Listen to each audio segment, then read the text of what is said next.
लगभग 20 साल मुंबई में रहने के बाद विशाल अपने दादा के यहाँ आया था। तो उसके दादाजी बोलते हैं, कैसे हो विशाल बेटा, तुम काफी बड़े हो चुके हो। तुम्हें यहाँ देखकर मुझे बहुत अच्छा लगा।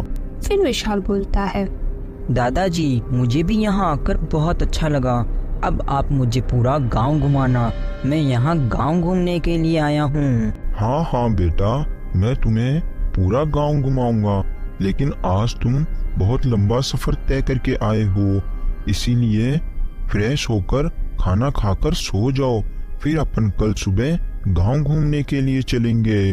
फिर विशाल खाना खाकर सो जाता है। अगले दिन सुबह होते ही विशाल अपने दादा से बोलता है, दादाजी अब सुबह हो चुकी है, चलो ना अपन गांव घूमने के लिए चलते हैं। हाँ हाँ बेटा, अपन अभी चलते हैं। लगता है तुम्हें गांव घूमने की काफी उत्सुकता है। फिर वे दोनों गांव घूमने के लिए चले जाते हैं। विशाल के दादाजी उसे उनका पूरा गांव दिखाते हैं। तो पूरा गांव घूमने के बाद एक बंजर जमीन के वहां से गुजर रहे थे और वहाँ एक बोर्ड लगा था कि यहाँ जाना मना है।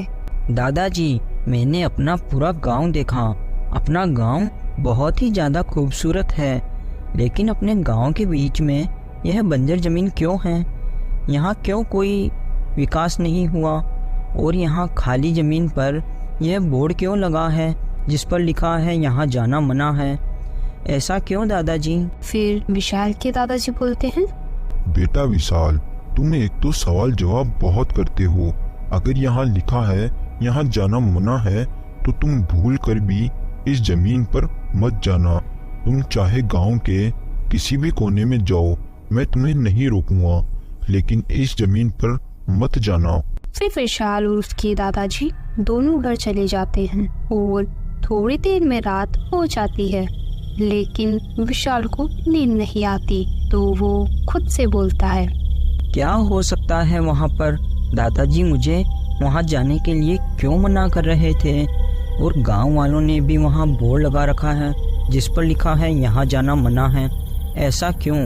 लगता है शायद कोई भूत वूत का चक्कर है। क्यों ना अभी मैं वहाँ जाकर देखूं आखिर क्या माजरा है। फिर विशाल वहाँ चला जाता है और वहाँ जाकर चारों तरफ देखने लगता है तो उसे कुएं भी दिखाई नहीं देता। लेकिन तभी अचानक से उसके सामने एक काला साया आ जाता है।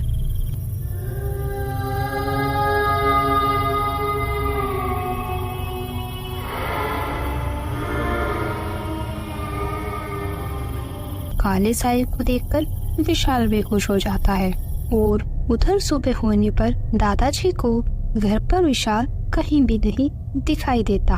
तो वह बहुत परेशान हो जाते हैं और बोलते हैं, पता नहीं यह लड़का कहाँ चला गया। अगर उसे कुछ हो गया तो मैं उसके मम्मी पापा को क्या जवाब दूंगा। फिर विशाल के दादा उसे ढूंढने के लिए निकल जाते हैं। तो विशाल को पूरे गांव में ढूंढते हैं, लेकिन उन्हें विशाल कहीं नहीं मिलता। फिर वो आखिरी में उस जमीन के वहाँ जाते हैं तो उन्हें विशाल वहाँ बेहोश की हालत में मिलता है। तो उसके दादाजी उसे उठाकर घर ले आते हैं और थोड़ी देर के बाद जब विशाल को होश आता है तो उसे ऐसा देखकर उसके दादाजी बहुत खुश हो जाते हैं। फिर अगले दिन विशाल के दादाजी को विशाल के कमरे से पायल और घुंघरू की आवाज आने लगती है। तो विशाल के दादाजी बाहर जाकर खिड़की से विशाल के कमरे में देखते हैं। अंदर का नजारा देखकर उनके होश उड़ जाते हैं। वो देखते हैं कि विशाल ने अपने सिर पर एक बहुत मोटा लाल टीका लगा रखा है, हाथ में चूड़ियां पहन रखी है और साड़ी पहनी हुई है। यह सब देखकर विशाल के दादाजी बहुत हैरान हो जाते हैं, लेकिन उस समय विशाल के दादाजी उसे कुछ नहीं कहते हैं। शाम को जब विशाल अपने कमरे से बाहर आता है तो उसके दादाजी उससे बोलते हैं, फिर बेटा विशाल, मैंने देखा आज तू साड़ी और लिपस्टिक लगा रखा था, हाथ में चूड़ियां पहनी हुई थी, तूने साड़ी भी पहनी हुई थी, ऐसा क्या कर रहा था तू? विशाल बड़ा हंसता है और बोलता है क्या यार दादाजी, आप कैसी बातें कर रहे हो? मैं एक लड़का हूँ तो मैं ये सब क्यों पहनूंगा? लगता है आपने दिन में कोई सपना देख लिया है। ठीक है दादाजी, अब मैं थोड़ी देर बाहर घूमने के लिए जा रहा हूँ। यह कहकर विशाल वहाँ से चला जाता है, लेकिन उसके दादाजी इस बात से बहुत ही परेशान थे, इसलिए वो अगले दिन एक महामुनि के पास जाते हैं और उन्हें सारी बात बता देते हैं। तो महामुनि बहुत ही शक्तिशाली थे, तो वह अपनी शक्ति से सारी बात का पता लगा लेते हैं और बोलते हैं, श्यामलाल, तुम्हारे घर में किसी आत्मा का साया है। फिर श्यामलाल बोलता है, तो महामुनि, आप जल्दी से मेरे साथ मेरे घर चलिए और मेरे पोते को उस साये से मुक्त करा दीजिए। फिर महामुनि विशाल के दादा के साथ उनके घर जाते हैं। महामुनि के आते ही विशाल थोड़ा घबरा जाता है और बोलता है, दादाजी, आप इन्हें यहाँ क्यों लेकर आए हो? फिर महामुनि बोलते हैं, तू मुझसे बात कर। तू पहले ये बता, तू कौन है और क्यों इस बच्चे के शरीर में आई है? बोल जल्दी, बोलती है या मैं तुझे यहीं पर ही भस्म करूं? महामुनि के इतना बोलते ही विशाल के शरीर से एक किन्नर की आत्मा बाहर आ जाती है।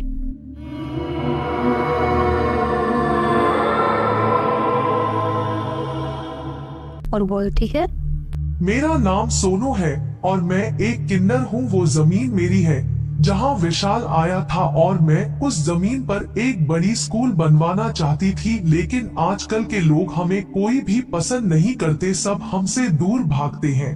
लेकिन कोई यह नहीं जानता कि हम भी एक इंसान हैं। हमें भी उसी भगवान ने बनाया है जिसने बाकी लोगों को बनाया है। फिर महामुनि बोलते हैं, लेकिन तू इस बच्चे को क्यों परेशान कर रही है? क्यों इसके शरीर में प्रवेश किया है? मैं बस मेरा सपना पूरा करना चाहती हूँ। मेरा यही सपना है कि मैं उस जमीन पर एक स्कूल खोलूं, लेकिन मेरी जमीन पर इस गांव के मुखिया की नजर थी और वो ये नहीं चाहता था कि मैं यहाँ पर स्कूल बनाऊं। वो मेरी जमीन को हथियाने के लिए एक दिन मुझे धोखे से मार देता है और इसी के साथ मेरा यह सपना अधूरा रह गया। किन्नर की यह बात सुनकर श्यामलाल दुखी हो जाता है और बोलता है, बेटा, तुम्हारे साथ यह बहुत गलत हुआ, लेकिन तुम मेरे पोते को छोड़ दो। मैं तुमसे वादा करता हूँ कि मैं तुम्हारे इस सपने को पूरा करने में तुम्हारी पूरी मदद करूँगा। दादाजी, आप बस किसी तरह उस सरपंच को मेरी उस जमीन पर ले आओ, बाकी सब मैं देख लूंगी। फिर अगले दिन श्यामलाल सरपंच के यहाँ जाता है और बोलता है, सरपंच जी, अपने गांव के बीच में जो बंजर जमीन है, मैं उस जमीन को खरीदना चाहता हूँ, तो आप एक बार वहाँ चलकर उस जमीन का नाप जोख करवा दीजिए, ताकि मैं उस मुताबिक आपको उस जमीन की कीमत दे सकूं। सरपंच पैसों के लालच में आकर श्यामलाल के साथ उस जमीन पर चला जाता है। तभी वहाँ अचानक से वो किन्नर की आत्मा आ जाती है और अपनी शक्ति से सरपंच को मार देती है और कुछ ही दिनों में विशाल के दादा श्यामलाल उस बंजर जमीन पर एक बड़ा सा स्कूल बनवा देते हैं और उस जगह का नाम सोनू निवास रख देते हैं। Thanks for watching.